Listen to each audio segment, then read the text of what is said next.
লালমনিরহাটের আদিমমারীর দুর্গাপুর এবং পাটগ্রামের শ্রীরামপুর ও আউলিয়া সীমান্তে পুশিনের চেষ্টা রুখে দিয়েছে এলাকার লোকজন।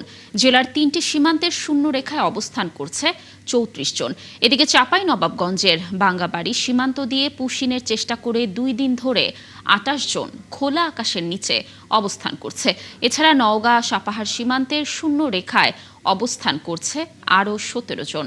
সহকর্মীদের তথ্য ছবিতে প্রতিবেদন। লালমনিরহাটের আততমারীর দুর্গাপুর এবং পাটগ্রামের শ্রীরামপুর ও আউলিয়া সীমান্তে পুশিনের চেষ্টা রুখে দিয়েছে এলাকার লোকজন। ৩ সীমান্তের শূন্যরেখায় অবস্থান করছে ৩৪ জন।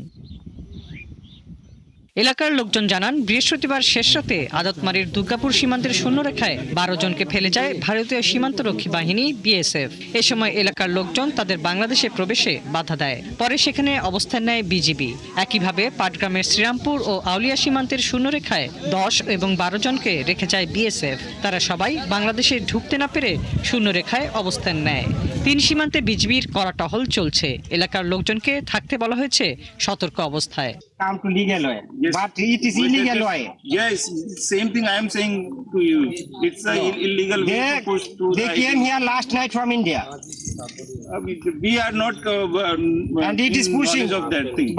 It is pushing by BSF. যদি এভাবে আবার পুশিং করার চেষ্টা করে ইন্ডিয়া, তাহলে এটা আসলে খুব দুঃখজনক।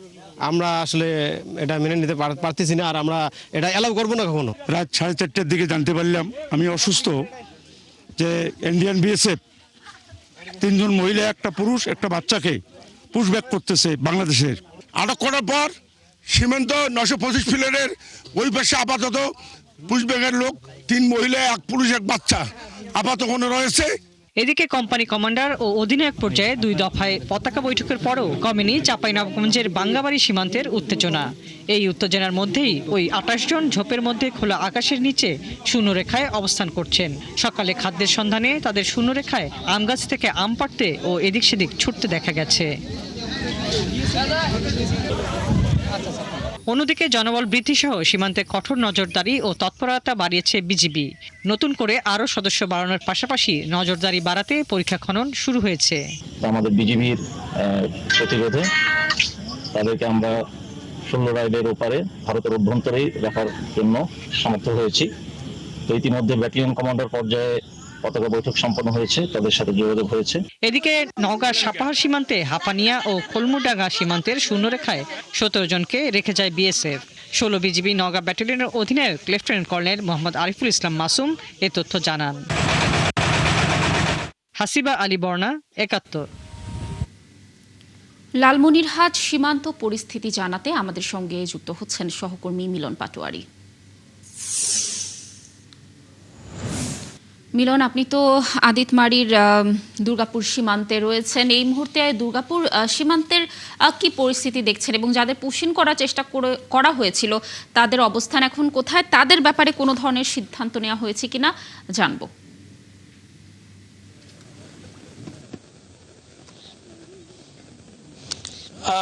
লালমনিরহাটের দুর্গাপুর সীমান্তে বিজিবি বিএসএফ এর মধ্যে মুখোমুখি অবস্থানে রয়েছে, এবং দুর্গাপুর সীমান্তে আমরা যেটা লক্ষ্য করছি যে নোম্যান্স ল্যান্ডে যে সমস্ত লোকগুলো রয়েছে, এবং যে আপনার মাধ্যমে দর্শককে দেখাচ্ছি যে এই দুর্গাপুর সীমান্তের এখানে 5 জন রয়েছে, 3 জন নারী, 1 জন শিশু আর হচ্ছে 1 জন পুরুষ। এরা নোম্যান্স ল্যান্ডে তারা অবস্থান করছে সেই ভোর থেকে। এছাড়াও লালমনিরহাটের পাটগ্রামের শ্রীরামপুর এবং বাউড়া সীমান্তে এবং 3টি সীমান্তে প্রায় উত্তেজনা বিরাজ করছে এবং বিজিবি বিএসএফ এর মধ্যে। তবে মানবত জীবনযাপন করছে তাদের মাঝে, যে এই পরিবারের মধ্যে কোনো প্রকার খাদ্য সামগ্রী দেওয়া হয়নি এবং মহিলাদের ক্ষেত্রে সমস্যা হচ্ছে, এবং নোম্যান্স ল্যান্ডের মধ্যে একদম মানবতা জীবনযাপন করছে এই পরিবারগুলো। এবং অন্য সীমান্তে বাউড়া সীমান্ত এবং শ্রীরামপুর সীমান্তের প্রায় একই চিত্র বিরাজ করছে লালমনিরহাট জেলায়।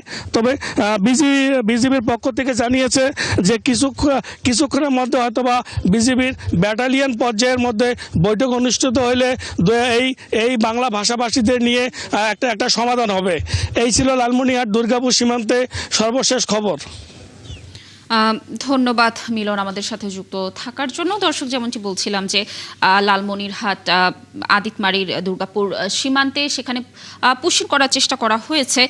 এ ব্যাপারেই সেই সীমান্ত থেকে সর্বশেষ তথ্য জানাচ্ছিলেন আমাদের সহকর্মী। কক্সবাজার সফর করছেন তুরস্কের পররাষ্ট্রমন্ত্রী হাকান ফিদান। তিনি শুক্রবার বিকেলে ঢাকা থেকে বিমানে কক্সবাজারে পৌঁছান।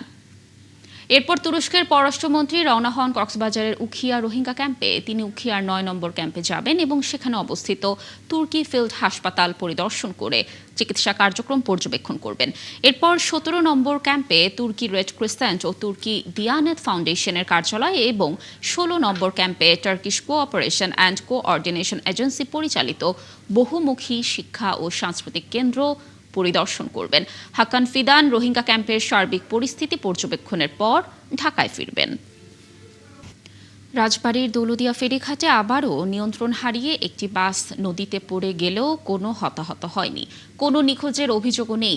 ডুবে যাওয়া বাসটি উদ্ধার করেছে উদ্ধারকারী জাহাজ হামজা। চালক ও চালকের সহকারীকে উদ্ধার করে গোয়ালন্দ উপজেলা স্বাস্থ্য কমপ্লেক্সে ভর্তি করা হয়েছে। এদিকে ঘটনা তদন্তে ৫ সদস্যের কমিটি গঠন করেছে জেলা প্রশাসন। মেহেদী হাসানের তথ্য ও ছবিতে দেখুন প্রতিবেদন। শুক্রবার ভোর 4:30টার দিকে যাত্রী নিয়ে মেহেরপুরের গাংনী থেকে ঢাকার উদ্দেশ্যে ছেড়ে আসে এসবি পরিবহনের একটি বাস। 9:30টার দিকে রাজবাড়ীর গোয়ালন্দে দৌলতিয়া 7 নম্বর ফেরিঘাটে এসে পৌঁছে। ঘাটে সব যাত্রী নেমে যাওয়ার পর করবি ফেরিতে ওঠার সময় পন্টুনের ডালা ভেঙে নিয়ন্ত্রণ হারিয়ে বাসটি পদ্মায় পড়ে যায়। এ সময় সাঁতরে তীরে ওঠেন বাসের চালক ও তার সহকারী। পরে তাদের উদ্ধার করে উপজেলা স্বাস্থ্য কমপ্লেক্সে ভর্তি করা হয়। খালি গাড়িটির ড্রাইভার সাহেব এবং হেল্পার সাহেব পন্টুনে উঠানোর মুহূর্তে বাসটি ব্রেক ফেল হয়ে নিয়ন্ত্রণ হারিয়ে ঘাটে থাকা করবি ফেরির পেছন সাইডের র্যাম ভেঙে নদীতে পড়ে যায়।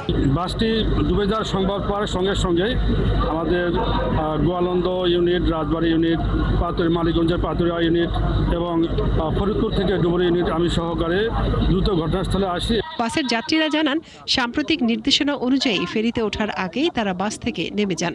গাড়িটা যখন আসছিল হেলপারটা হ্যান্ডেল থেকে পিছলিয়ে নেমে যাচ্ছিল, আর ড্রাইভার গাড়ি নিয়ে এত স্পিডে গেছে মানে আমি বলতে পারবো না। মূলত ব্রেক ফেলি হয়েছে আর জোরে চালানোর জন্যই পড়ে গেছে। গাড়িতে যারা ছিল সবাই সেফলি নামতে পারছে। ঘটনার পরপরই বাসটি উদ্ধারে কাজ শুরু করে উদ্ধারকারী জাহাজ হামজা। প্রায় 2 ঘন্টার চেষ্টার পর বাসটি শনাক্ত করে ক্রেন দিয়ে উপরে তোলা হয়। যেহেতু আমাদের কোনো যাত্রী ছিল না বাসে, আমরা কিন্তু কোনো যাত্রী পাইনি এবং কেউ দাবিও করেনি এবং যাত্রীরা যারা ছিল তারাও নিশ্চিত করেছে তারা আগেই সবাই নেমে গিয়েছে। যাত্রীরা যারা ছিলেন সবাই যে বাস থেকে নেমে গেছেন তাদেরকে ধন্যবাদ জানাচ্ছি এবং আমরা পরবর্তী সকল যাত্রায় আমরা অনুরোধ করছি যাত্রীদেরকে তারা যাতে অবশ্যই বাস থেকে নেমে যান। এর আগে গত 25শে মার্চ এই ফেরিঘাটের 3 নম্বর পন্টুন দিয়ে ফেরিতে ওঠার সময় পানিতে পড়ে যায় সৌহার্দ্য পরিবহনের একটি বাস। এতে 26 জনের মৃত্যু হয়। এ ঘটনার প্রায় 2.5 মাস পর আবারও একই ঘটনা ঘটায় ক্ষুব্ধ যাত্রীসহ এলাকার লোকজন। মনিরা কাজুরি, 71।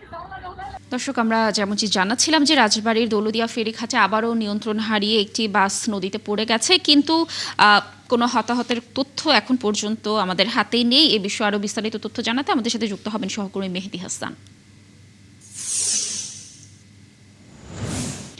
মেহেদী, নিশ্চয়ই শুনতে পাচ্ছেন আমাকে। ঘাটের পরিস্থিতি এই মুহূর্তে কেমন দেখছেন একটু জানাবেন আমাদের, এবং নৌ পরিবহন প্রতিমন্ত্রী তো পরিদর্শন করেছেন, তিনি কি বলে গেলেন এ বিষয়ে একটু বিস্তারিত জানবো।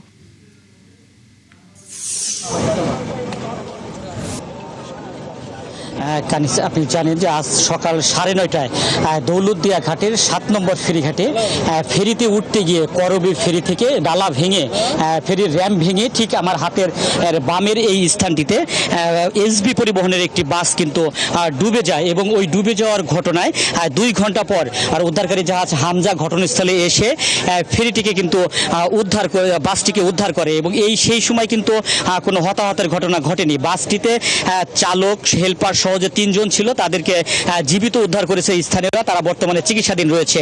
আর শেষ খবর পাওয়া পর্যন্ত ঠিক এই মুহূর্তে দৌলতদিয়া ঘাটের সেই দুর্ঘটনা কবলিত স্থানটি পরিদর্শন করেছে নৌ পরিবহন প্রতিমন্ত্রী রাজীব আহসান। আমরা কিছুক্ষণ আগে রাজীব আহসানের সাথে কথা বলেছি। রাজীব আহসান আমাদেরকে জানিয়েছে এই ঘটনাটিতে আসলে তারাও মর্মাহত। আপনি জানেন যে এর আগে কিন্তু গত 3 মাস আগে দৌলতদিয়ার 3 নম্বর ফেরিঘাটে কিন্তু বাস ডুবির আরও একটি ঘটনা ঘটেছিল। ওই ঘটনায় 26 জন মানুষের প্রাণহানি হয়েছিল। তারপরে কিন্তু 2টি তদন্ত কমিটি হয়েছিল। তদন্ত কমিটির দেওয়া প্রতিবেদন অনুযায়ী ঘাটে কিছু পরিবর্তন আনা হয়েছে। তারই আলোকে আমরা দেখেছি যে আজকে সকালে এসবি পরিবহনের বাসটি যখন এই ঘাটে আসে তখন কিন্তু বাস থেকে সকল যাত্রীদেরকে নামিয়ে তাদেরকে কিন্তু শুধু খালি বাসটি কিন্তু ফেরিতে উঠানো হচ্ছিল। ঠিক সেই সময়টি কিন্তু বাসটি নিয়ন্ত্রণ হারিয়ে পদ্মার পানিতে পড়ে যায় এবং পানিতে পড়ে কিন্তু ডুবে যায়। ঠিক ক্যামেরায় আপনি যে স্থানটি দেখছেন এই স্থানটিতে সেই বাসটি কিন্তু ডুবে গিয়েছিল। সেই বাসটি উদ্ধার হয়েছে। নৌ পরিবহন প্রতিমন্ত্রী রাজীব আহসান ঘটনাস্থল পরিদর্শন করেছেন।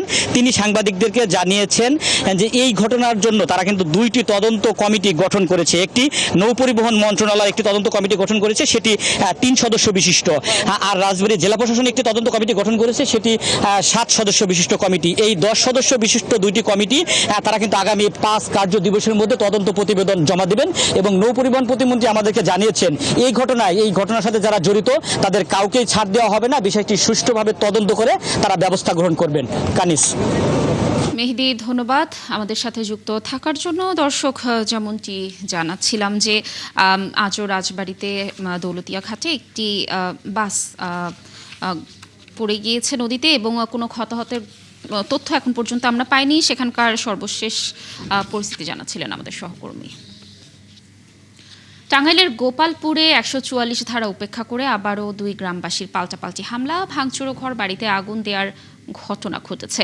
শুক্রবার সকালে উপজেলার জগৎপুরা এবং নলিন বাজার এলাকার বাসিন্দাদের মধ্যে এই সংঘর্ষ হয়। বৃহস্পতিবার 2 গ্রামবাসীর সংঘর্ষের পর 144 ধারা জারি করে প্রশাসন। তবে সকালে তা উপেক্ষা করেই হামলা, ভাঙচুর ও ঘরবাড়িতে আগুন দেয় দুপক্ষ। পরে পুলিশ তাদের ছত্রভঙ্গ করে পরিস্থিতি স্বাভাবিক করে। পুলিশ জানায় দোকানে বাকি খাওয়াকে কেন্দ্র করে গত 22 এপ্রিল 2 গ্রামের বাসিন্দাদের মধ্যে দফায় দফায় সংঘর্ষ ও ভাঙচুরের ঘটনা ঘটে। এরই জেরে বৃহস্পতিবার আবারও সংঘর্ষে জড়ায় তারা। এ সময় নিহত হন জগৎপুরার বাসিন্দা কালাম তালুকদার। বিশৃঙ্খলা রোধে এলাকায় পুলিশ মোতায়েন রয়েছে।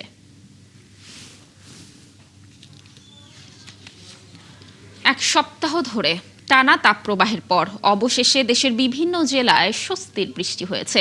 তবে উত্তরাঞ্চলের কয়েকটি জেলায় তাপপ্রবাহ অব্যাহত রয়েছে। আবহাওয়া কর্মকর্তারা জানিয়েছে রংপুর, রাজশাহী, ময়মনসিংহ, খুলনা, বরিশাল, চট্টগ্রাম ও সিলেট বিভাগে অস্থায়ীভাবে ঝোড়ো হাওয়া সহ হালকা থেকে মাঝারি বৃষ্টি হতে পারে। তবে 2-1 দিন বৃষ্টি হলেও ভ্যাপসা গরম থাকবে। সহকর্মীদের তথ্য ছবিতে প্রতিবেদন। কুড়িগ্রাম সহ উত্তরাঞ্চলের কয়েকটি জেলার উপর দিয়ে মৃদু তাপপ্রবাহ অব্যাহত রয়েছে। তীব্র গরম ও ভ্যাপসা আবহাওয়ায় দুর্বিষহ জনজীবন। আমাদের খুব কষ্ট হচ্ছে, মিনিটে মিনিটে কারেন্ট যায়, রাত্রে ঘুমাতে পারতেছি না। খুব গরমের জন্য হাঁটতে পারি না, বেচা কিনে কম। রাজশাহীতে তাপমাত্রা কিছুটা কমলেও কমেনি ভ্যাপসা গরম। বেলা বাড়তেই বাড়ছে রোদের তাপ। এই গরম উপেক্ষা করে কাজে বের হচ্ছেন শ্রমজীবী মানুষ। চুয়াডাঙ্গার উপর দিয়ে আজও তাপপ্রবাহ বয়ে যাচ্ছে। তবে আবহাওয়া দপ্তরের পূর্বাভাস বলছে রাতে বৃষ্টি হওয়ায় জেলার তাপমাত্রা কিছুটা কম। ভোলায় বৃষ্টির সাথে শীতল বাতাসে কমেছে তাপমাত্রা। এতে দীর্ঘদিন পর কিছুটা স্বস্তি অনুভব করেন মানুষ। পটুয়াখালীর উপকূলীয় এলাকা জুড়ে হঠাৎ মুষলধারায় বৃষ্টি ও ঝড়ো বাতাস হয়। তবে এলাকাবাসী বলছেন বৃষ্টির পর বাতাসে আর্দ্রতা বেড়ে ভ্যাপসা গরম আরও বেশি অনুভূত হচ্ছে। বরিশালে টানা গরমের পর এক পশলা বৃষ্টিতে উচ্ছ্বসিত সাধারণ মানুষ। নগরবাসী বলছে বৃষ্টি হলেও গরম কমেনি। গরমে বাসায়ও থাকা যাচ্ছে না, বাইরেও থাকা যাচ্ছে না, প্রচন্ড গরম। এবছরে গরম অনেক বেশি, অনেক কারেন্ট থাকলেও যে অবস্থা, না থাকলে একই অবস্থা। ঝালকাঠিতেও তীব্র তাপপ্রবাহের পর জেলা জুড়ে নামে স্বস্তির বৃষ্টি। শান্তা ইসলাম, ৭১। হিটস্ট্রোকে মৃত্যুর হটস্পট হয়ে উঠেছে জামালপুর জেলা। গেল 3 দিনে এক নারীসহ 4 জন কৃষকের মৃত্যুতে আতঙ্ক ছড়িয়েছে। রোদে মাঠে কাজ করতে গিয়ে এই ঘটনা ঘটেছে। এছাড়া গরমে অতিষ্ঠ হয়ে পড়েছে জনজীবন। পাশাপাশি লোডশেডিংয়েও অতিষ্ঠ সবাই। এই অবস্থায় বৃহস্পতিবার বৃষ্টির দেখা মিললেও গরম কমেনি। এদিকে এই গরমে রোদ এড়িয়ে চলার পরামর্শ দিয়েছেন চিকিৎসকরা। আনসারি সুমনের তথ্য ছবিতে প্রতিবেদন। ঈদের পর থেকে তীব্র গরম অনুভূত হচ্ছে জামালপুরে। দিনে ও রাতে গরমে অতিষ্ঠ জনজীবন। এই গরমে সবচেয়ে বেশি বিপাকে শ্রমজীবীরা। বিশেষ করে বোরো ধান কাটার এই সময়ে কৃষকরা বেশি বিপাকে পড়েছেন। আর গত 3 দিনেই হিট স্ট্রোকে মৃত্যু হয়েছে 4 কৃষকের। এরা হলেন মাদারগঞ্জ উপজেলার জোরখালী ইউনিয়নের বালি বেগম ও টুনু আকন্দ, বকশীগঞ্জ উপজেলার সানোয়ার হোসেন ও দেওয়ানগঞ্জ উপজেলার আসাদুল ইসলাম। পরপর এমন ঘটনায় আতঙ্কে মানুষ। এই গরমে 2 জন মরে গেছে, আমরা তো ভয় পাইতেছি কিভাবে গরমের মধ্যে কাম করছি। গরমের এমন একটা অবস্থা বসে দেশের ভিতরে, সারা দেশব্যাপী, রাত্রেও যেরকম দিনেও ওই রকম। টাকা পয়সা বেশি দিয়ে আমরা রাখছি, তা করে বলছি যে তোমরা ধীরে ধীরে কাজ করবা আর ওভারলোড পানি খাওয়া, বেশি বেশি পানি খাবা। এছাড়া গরমে অসুস্থ হয়ে পড়ছেন শিশু ও বয়স্করাও। হাসপাতালগুলোতে বাড়ছে রোগীর সংখ্যা। এলাকার মানুষ বলছেন গরমের সাথে লোডশেডিং এর ভোগান্তিতে তারা। সারা রাত তো কারেন্ট থাকেই না, 12 ঘন্টার ভিতরে মনে করেন 2 ঘন্টা মনে হয় আমরা বিদ্যুৎ পাই। তীব্র এই গরমে সচেতন থাকার পরামর্শ দিচ্ছেন চিকিৎসকরা। হিট স্ট্রোকের মতো অনাকাঙ্ক্ষিত মৃত্যু এড়াতে মাঠ পর্যায়ে জনসচেতনতা বাড়ানোর কথা বলছেন তারা। বিশেষ করে সকাল 11টা থেকে বিকাল 4টা পর্যন্ত আমাদেরকে বাইরে যাওয়া নিয়ন্ত্রণ করতে হবে। কিন্তু যাদের কর্মজীবী মানুষ, কর্মকর্তার জন্য তাদেরকে প্রতিনিয়ত বাইরে যেতে হচ্ছে, অবশ্যই তাদেরকে সঠিক হালকা পোশাক পরিধান করতে হবে এবং যারা শ্রমিক মাঠে কাজ করে তাদেরকে মাথায় ছাতা ব্যবহার করতে হবে। এছাড়া জরুরি প্রয়োজন ছাড়া দুপুরে বাইরে বের না হওয়া, রোদ এড়াতে ছাতা ব্যবহার করা এবং বিশুদ্ধ পানি ও খাবার স্যালাইন পান করার পরামর্শ চিকিৎসকদের। পাশাপাশি তীব্র গরমে দুর্বলতা বা জ্ঞান হারানোর মতো উপসর্গ দেখা দিলে দ্রুত চিকিৎসকের কাছে যাবার পরামর্শ তাদের। মনিরা কাজুরি, ৭১। চলতি মৌসুমে বিদেশে রপ্তানি শুরু হয়েছে চাঁপাইনবাবগঞ্জের সুস্বাদু আম। বাগান মালিকরা জানান এবার তারা আন্তর্জাতিক বাজারে আমের ন্যায্য মূল্য পাবেন। এবছর শিবগঞ্জের চাত্রা এলাকার একটি বাগান থেকে শুক্রবার আম রপ্তানি শুরু হলো। আমরা সরাসরি সেই বাগানে চলে যাব। সেখানে রয়েছেন আমাদের সহকর্মী একেএস রোকন। রোকন, বেসরকারি পর্যায়ের এই রপ্তানি প্রক্রিয়া কবে থেকে শুরু হয়েছে আর এর কি কোনো লক্ষ্যমাত্রা এখন পর্যন্ত ধরা হয়েছে কিনা একটু জানবো, এবং রপ্তানির ক্ষেত্রে কি ধরনের সহায়তা আসলে ব্যবসায়ীরা চাচ্ছেন সরকারের কাছে জানাবেন।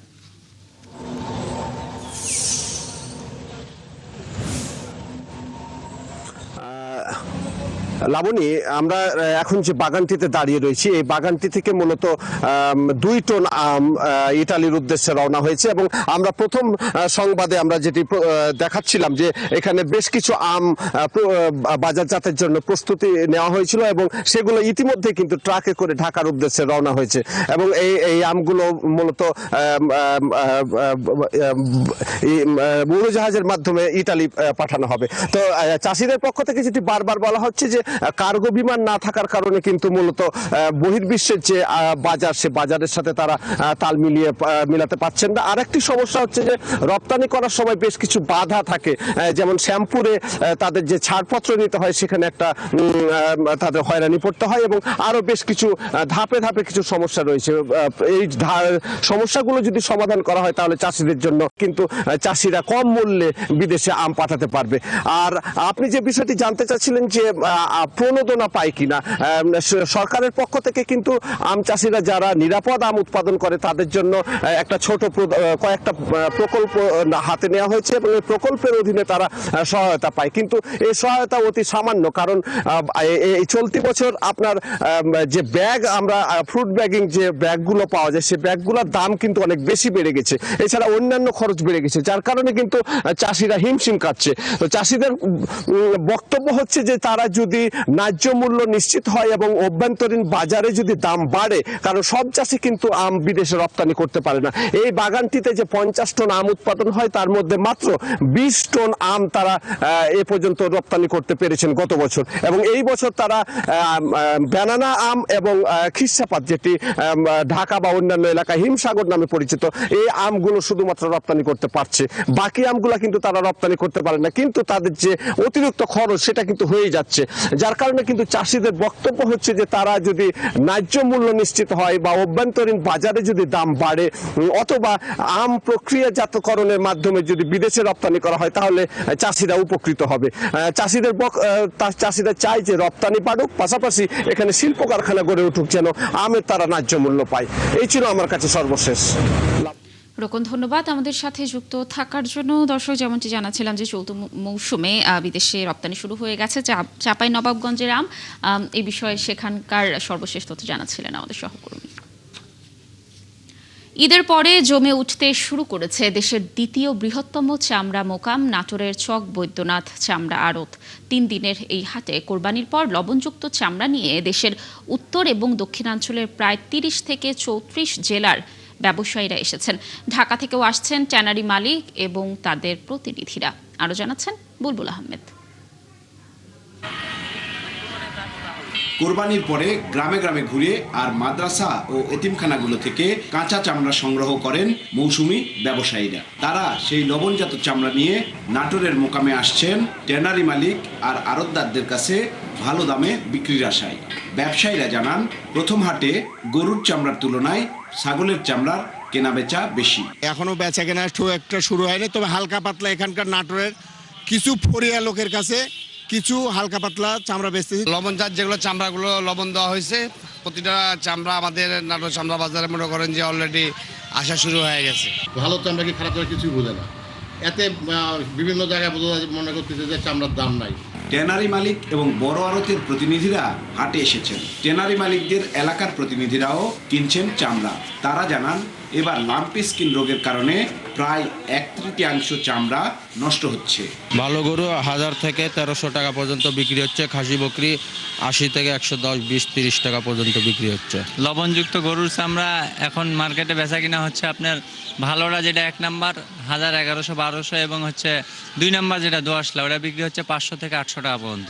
আমি 120 টাকা খাসি বিক্রি করেছি আর গরু বিক্রি করেছি 1400 টাকা, 1300 টাকা, 1400 টাকা এরকম দামে বিক্রি করেছি। ঢাকার পাটিরা 2-1টা বকরির পাটি আইছে, 2-3টা আইছে, এরা বকরি কিনতেছে। গরুর পাটি এখনো নামে নাই, তবে 2-3 দিনের মধ্যে সব নামে যাবে। ঈদের দিনেই নাটোরের চামড়া মোকামে প্রায় 35,000 চামড়া সংগ্রহ করেছেন এখানকার ব্যবসায়ীরা। এবছর 10 থেকে 12 লাখ পিস চামড়া নাটোরের মোকাম থেকে সংগ্রহের আশা প্রকাশ করেছেন নাটোরের চামড়া ব্যবসায়ী গ্রুপের নেতারা। বুলবুল আহমেদ, 71, নাটোর। দর্শক, নাটোরের চক বৈদ্যনাথ চামড়ার আড়তের সর্বশেষ তথ্য জানাতে সরাসরি যুক্ত হচ্ছেন সহকর্মী বুলবুল আহমেদ। বুলবুল, আমরা আপনার প্রতিবেদনটি দেখছিলাম এবং প্রতিবেদনে আপনি যেমনটি জানালেন যে সেখানে এখন ব্যবসায়ীরা এবং তাদের প্রতিনিধিরা আসছেন চামড়া কেনা বেচার জন্য। বর্তমান পরিস্থিতি আসলে কেমন দেখছেন? ক্রেতা বিক্রেতা দামের বিষয়ে কি তথ্য দিচ্ছেন? জানবো বিস্তারিত।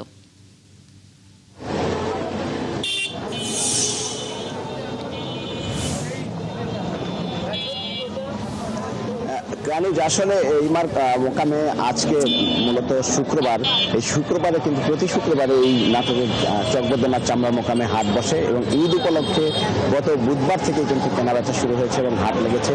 তো গতকাল রাতে আমরা দেখেছি যে ঢাকার অনেক ট্রেনারির প্রতিনিধিরা তারা এসেছেন এবং নাটোরের হোটেলগুলোতে, এই চামড়া মোকামের আশপাশের যে হোটেলগুলোতে সেগুলোতে কিন্তু খাবারের সংকট দেখা যাচ্ছিল এবং প্রচুর মানুষজন তারা বিভিন্ন জেলা থেকে চামড়া নিয়ে এসেছেন।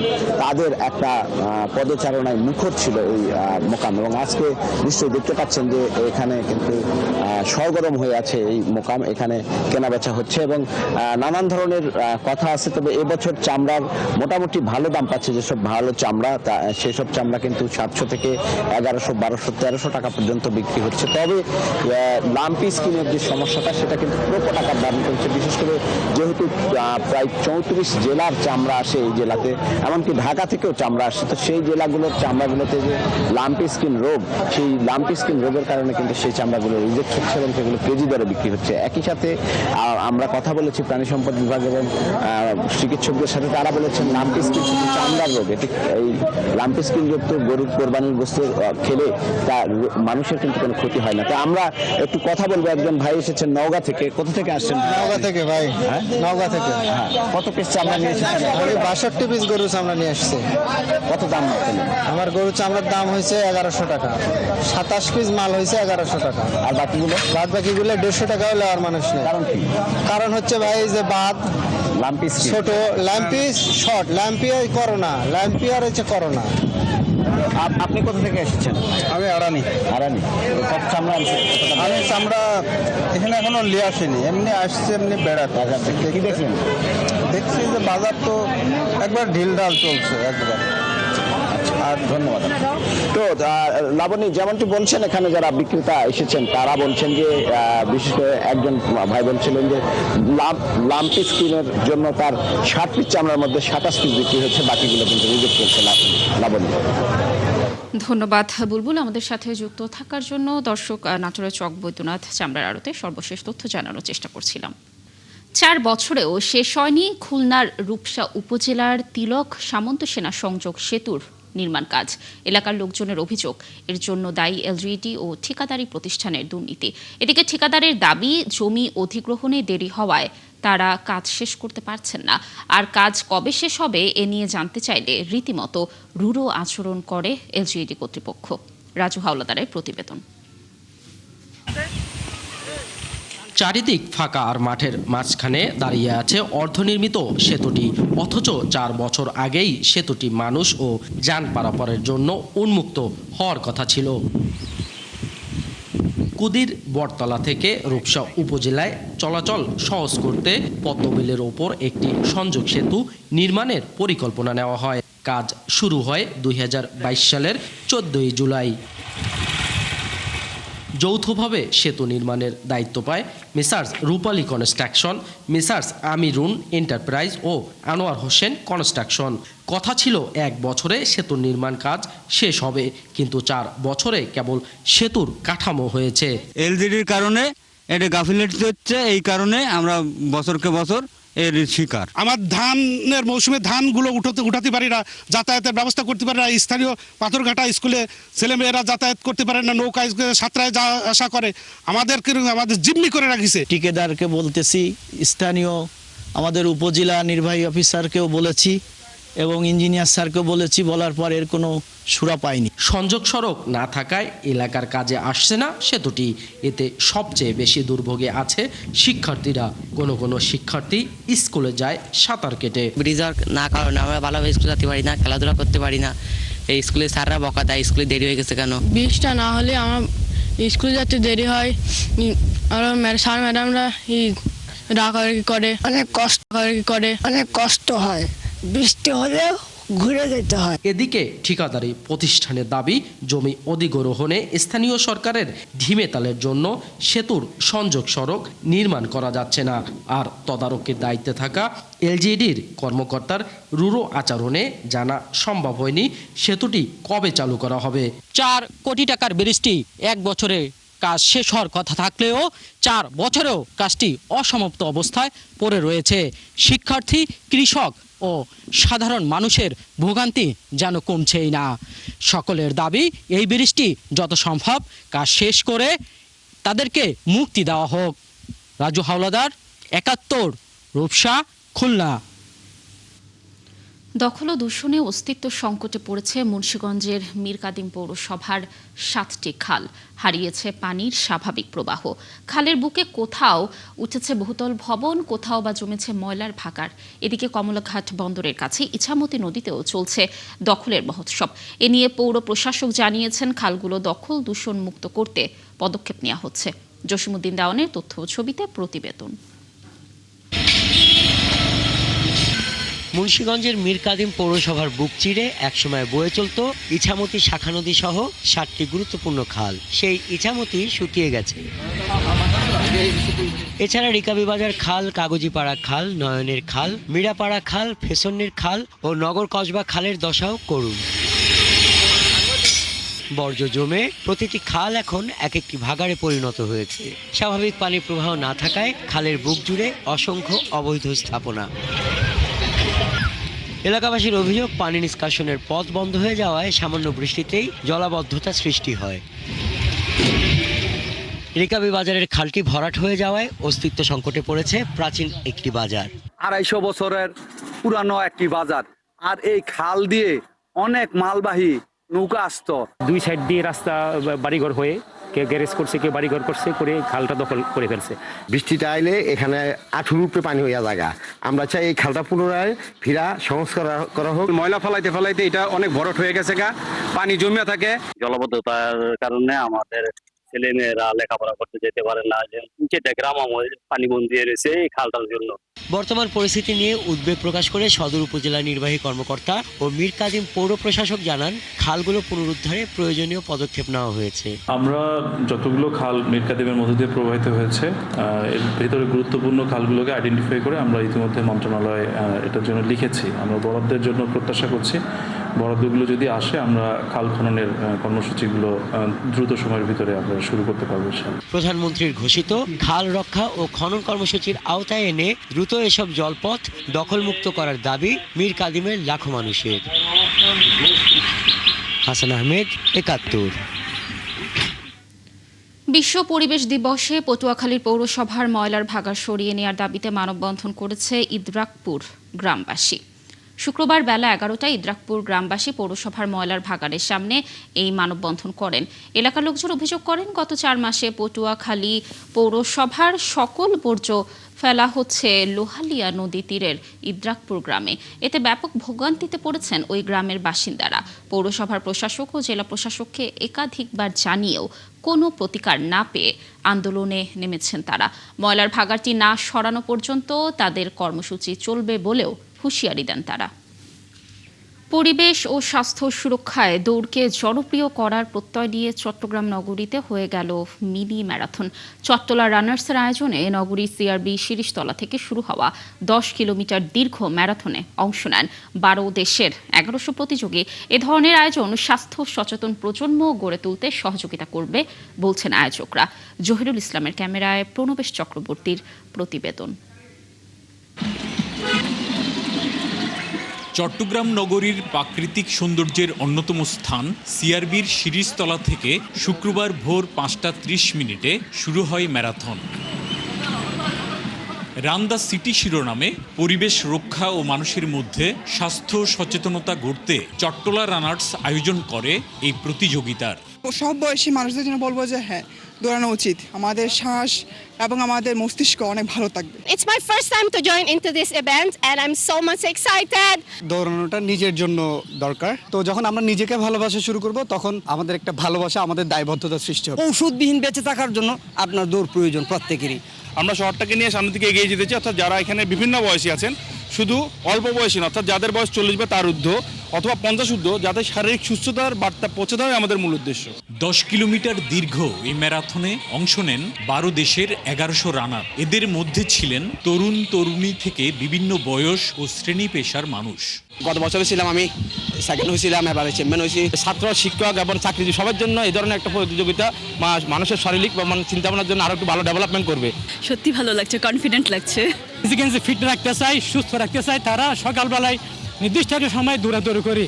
এটা হচ্ছে একটা অক্সিজেন ফ্যাক্টরি। এই ফ্যাক্টরিতে এসে যাতে প্রতিদিন সকালে আধা ঘন্টা থেকে 45 মিনিট এনজয় করে। আগামী দিনে আরও চ্যালেঞ্জিং ও রোমাঞ্চকর ইভেন্ট ও প্রতিযোগিতায় অংশ নিতে এমন আয়োজন অংশগ্রহণকারীদের উদ্বুদ্ধ করবে প্রত্যাশা আয়োজকদের। তো যারা একটু ফিট থাকতে চায়, একটু বয়সের দিকে এগোচ্ছে, তাদের জন্য এক ধরনের বলবো দৌড়টা কাজে আসে। আর যারা হচ্ছে একদম ইয়াং এজ, তো ওদের ওই এনার্জিটাকে আসলে একটু পজিটিভ দিকে ডাইভার্ট করার জন্য আসলে এই ধরনের এন্ডুরেন্স স্পোর্টসগুলা খুবই উপকারী। দেশে স্বাস্থ্য সচেতন প্রজন্ম গড়তে এই ধরনের আয়োজন ভূমিকা রাখবে বলছেন ম্যারাথনে অংশগ্রহণকারীরা। প্রণবেশ চক্রবর্তী, ৭১, চট্টগ্রাম। দর্শক, চলছে দেশযোগ। সরাসরি সংবাদ অনুষ্ঠান দেখতে চোখ রাখুন ৭১-এর ফেসবুক পেজে এবং সাবস্ক্রাইব করুন ৭১-এর ইউটিউব চ্যানেল। ৭১-এর সাথেই থাকুন।